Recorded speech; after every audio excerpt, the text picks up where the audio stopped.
Un curso de amor. Los tratados de un curso de amor. Libro 2. Capítulo 3. El llamamiento al milagro.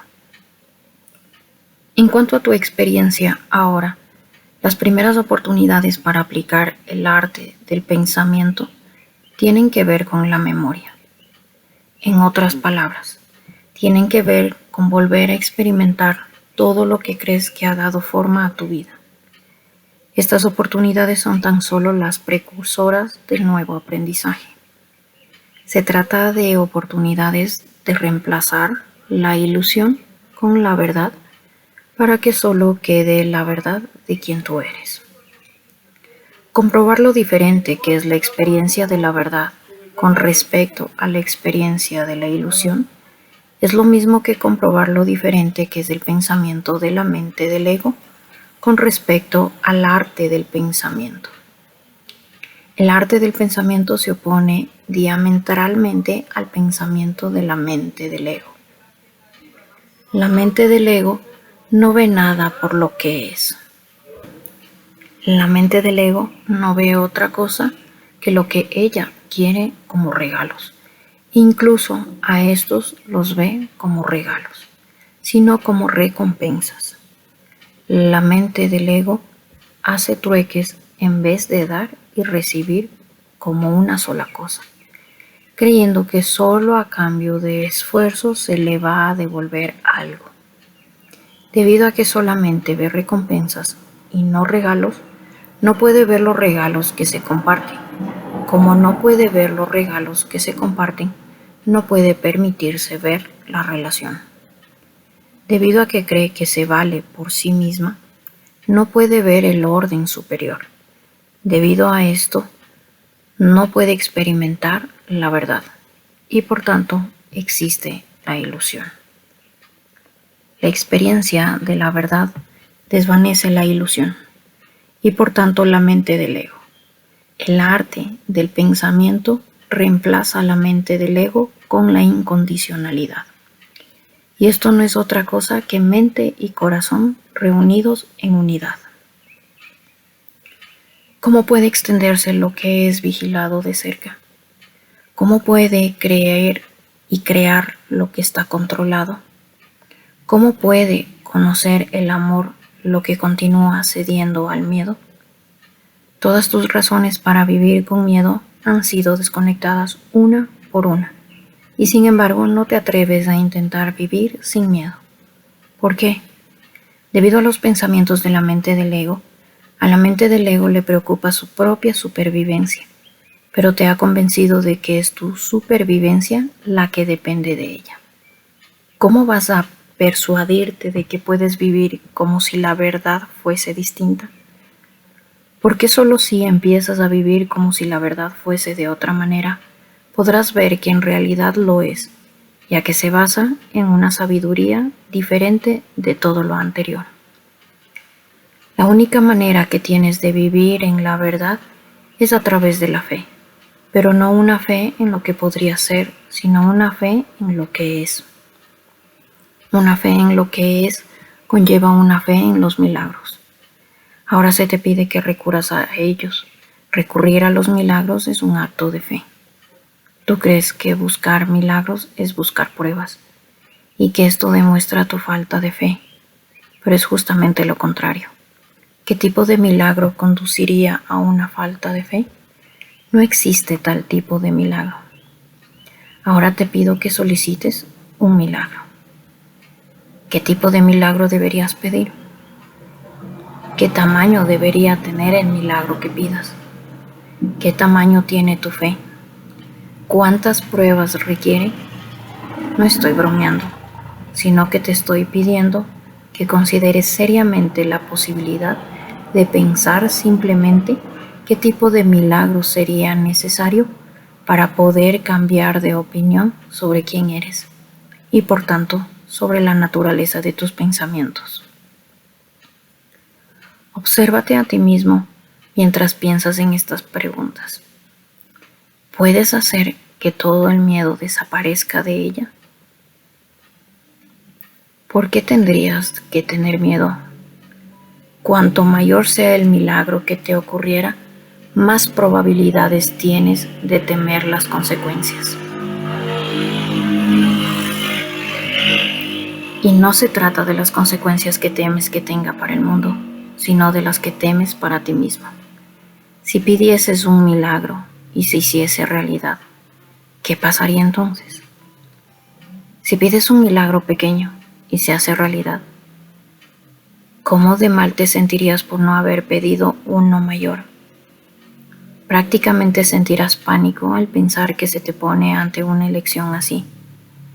Si estuvieras de acuerdo en elegir un milagro a lo que muchos de vosotros os resistiréis, querrías elegir el correcto. Algunos puede que analicen bien qué tipo de milagro sería el más convincente para ellos, porque entienden este ejercicio como lo que es, un intento de convenceros para que penséis de otra manera sobre vosotros mismos. Si pides una cura para una enfermedad, ¿cómo sabrás que es un milagro y no el resultado de un descubrimiento científico o el curso natural que la enfermedad iba a seguir? ¿Qué milagro podría considerarse tan solo un milagro, sin dejar ninguna duda respecto a sus circunstancias? ¿Elegirías un milagro que no dejase lugar a dudas? Un milagro así de simple podría ser el convertir el agua en vino. ¿Qué daño podría ocasionar esto? No obstante, incluso a este lo temerías, pues si pidieses un milagro así y se hiciese realidad, entonces tendrías que considerar tu poder para obrar milagros. Y aquí te encuentras con el mayor de tus temores, el temor a tu poder. Como se dijo en un curso de amor, estar dispuesto no requiere convicción, sino que conduce a ella. Los apóstoles no tenían ninguna fe en su capacidad para obrar milagros. La fe que mostraron se hallaba en su disposición a intentarlo. Esta pequeña disposición dio paso a la convicción cuando los milagros fluyeron a través suyo, como las bendiciones que constituyen.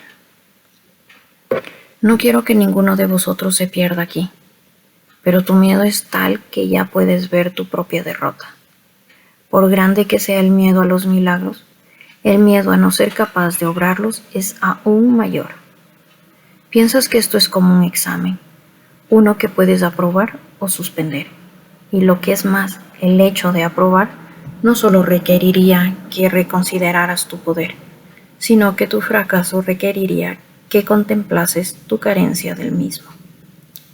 Si pidieses un milagro y no se hiciera realidad, ¿no invalidaría esto todo lo que has conseguido hasta ahora y te devolvería a un estado de desconfianza? Mejor no intentarlo que arriesgarse a intentarlo y fracasar, cuando tales consecuencias parecen estar en la balanza. Pero repito, esto no es ninguna petición en vano. Lo que sea necesario para convencerte ahora es lo que te proporcionaré. Tal es la urgencia del momento, la urgencia del regreso a la unidad, la urgencia de la necesidad de dejar atrás el miedo.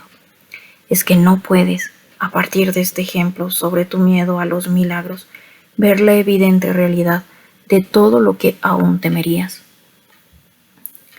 Este es también un medio de desaprendizaje. ¿Cómo puedes dejar atrás todo lo que temes sin verlo por lo que es y elegir dejarlo a un lado? Esto no es algo que debas hacer ahora mismo si tu miedo es más poderoso que tu disposición, pero tenlo en mente. Lo necesario para convencerte te será proporcionado. Tal es la urgencia de tu regreso a la unidad.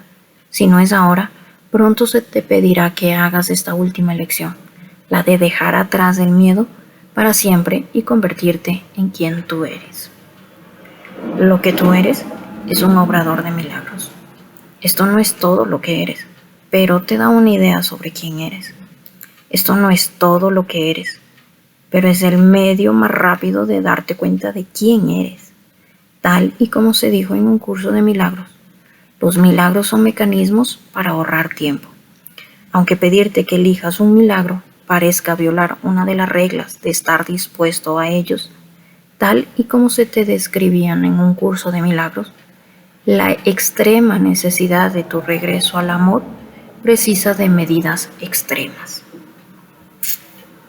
Consideremos tus objeciones a los milagros una por una, pues así desvelaremos el origen de todos tus temores, así como el origen de los milagros.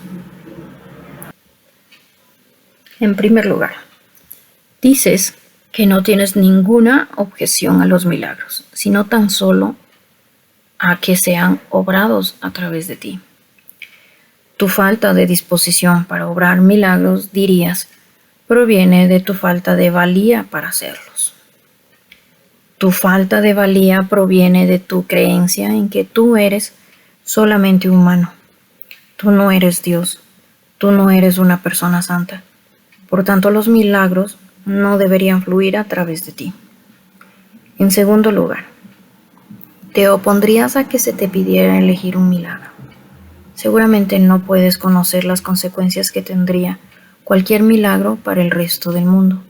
Si pidieras que se le perdonase la vida a alguien, ¿cómo sabrías que no era la hora para esa persona?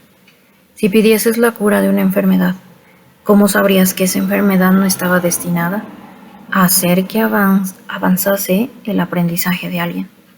Si pidieses ganar la lotería, ¿cómo podría no ser castigado tanto egoísmo? En tercer lugar, puede que te opongas a la sugerencia de que necesitas pruebas para apuntalar tu fe. Y a la vez, puede que estés convencido de que el fracaso de dichas pruebas haría que tu fe se tambalease. En cuarto lugar, podrías resistirte a la sugerencia de que Dios otorgaría milagros ante tal capricho, ante la superficial idea de que tú te convenzas de tu propio poder. ¿Cómo podría ser esto importante? Incluso si poseyeses tal poder, sería un poder que le pertenece a Dios y que no te necesita a ti para su realización. Mejor no meterse con ese tipo de cosas. Incluso solo con pensar en esto te vienen a la mente ideas de magia y de un poder que no es de este mundo y que por tanto debe de tener tanto un lado oscuro como uno de luz. Aquí nace la sospecha que amenaza todo aquello que has llegado a apreciar profundamente. Estos pensamientos rozan lo sacrílego.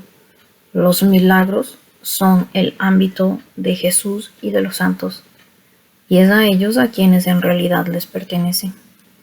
El simple hecho de implorarlos sería herejía.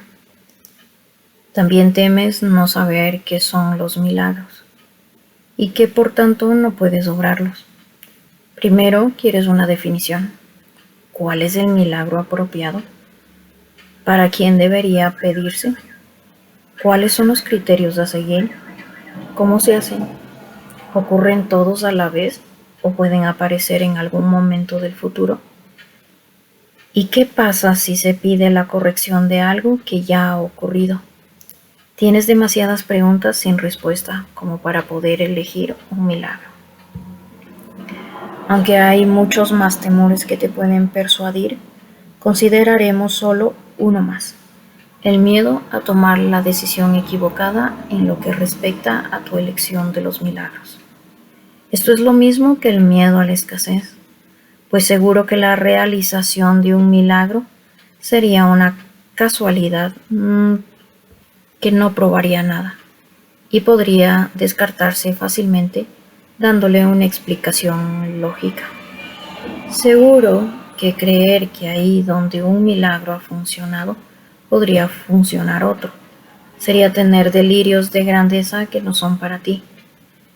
Aquí, tus pensamientos podrían divagar, pensando en obrar muchos milagros, y eso se convertiría en un circo mediático. Se te pediría que acabases con todo el sufrimiento en muchísimos lugares, y seguro que no querrías eso aunque pudiera hacerse realidad. De hecho, hacer esto precisaría de los auspicios de una alma santa y no los de alguien como tú. ¿Es que no ves las decisiones que se han tomado en cada uno de estos escenarios y el razonamiento? o la falta del mismo que se esconde tras ellas, que no vales la pena, que no eres santo, divino, ni siquiera piadoso, que podrías elegir de forma equivocada, que podrías sufrir un castigo divino, que podrías ser egoísta, que se podría probar que no tienes fe, que podrías sucumbir a delirios de grandeza. En resumen, debido a una serie de razones, estás demasiado asustado como para siquiera intentarlo. En resumen, no tienes disposición. Y sin muchas razones para no estar dispuesto.